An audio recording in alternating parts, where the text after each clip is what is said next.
Oke, selamat datang di sesi kita kali ini, di mana kita akan ngobrolin soal semangat Shaolin. Gimana caranya kita bisa ambil ajaran kuno yang umurnya udah 1.500 tahun ini, dan kita pakai buat kehidupan kita sehari-hari di zaman modern.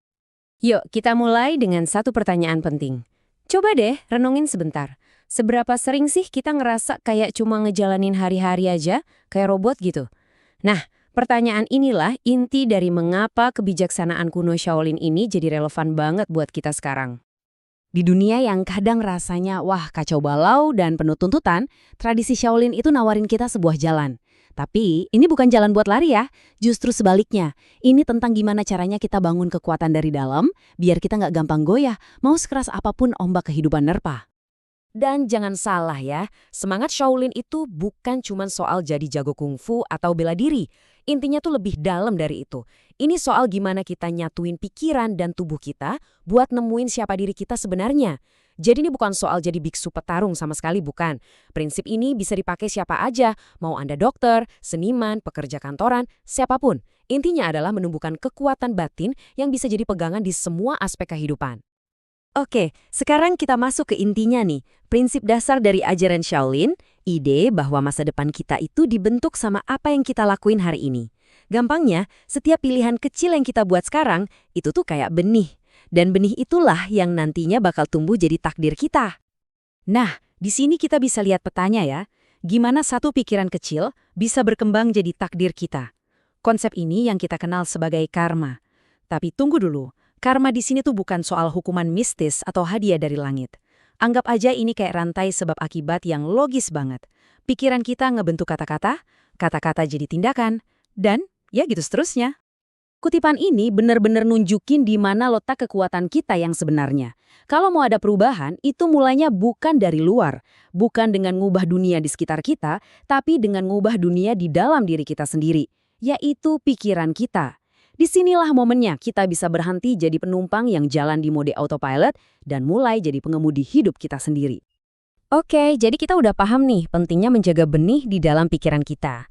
Pertanyaan berikutnya, gimana caranya membangun fondasi yang kuat biar benih itu bisa tumbuh dengan baik? Gak peduli ada badai apapun di luar sana.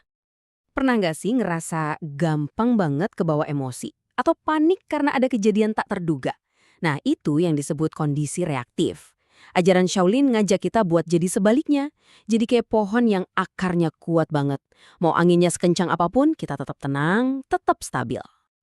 Praktek buat membangun kekuatan ini namanya Zanzhuang, yang artinya berdiri bagaikan pohon.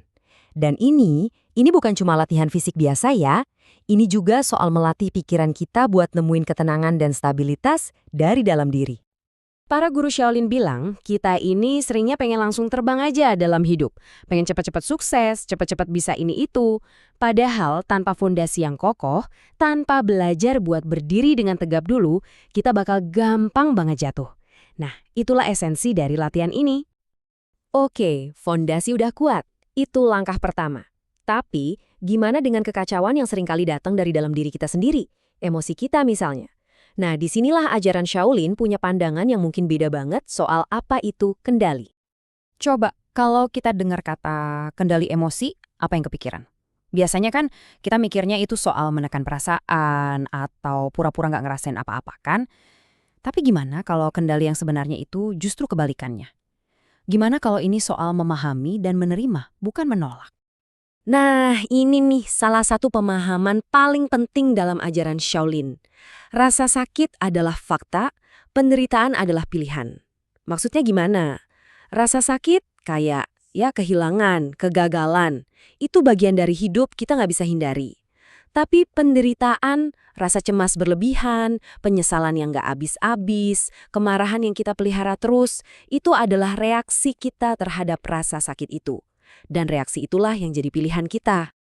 Ini dia kunci kebebasan batin kita, sadari bahwa Anda itu bukan perasaan Anda. Bayangin deh, Anda itu langitnya, dan emosi itu awan-awan yang datang dan pergi. Dengan belajar jadi pengamat, jadi si langit, Anda nggak akan lagi terseret sama setiap awan yang lewat. Oke, kita udah ngebahas masalahnya, kita udah ngebahas prinsipnya, dan juga prakteknya.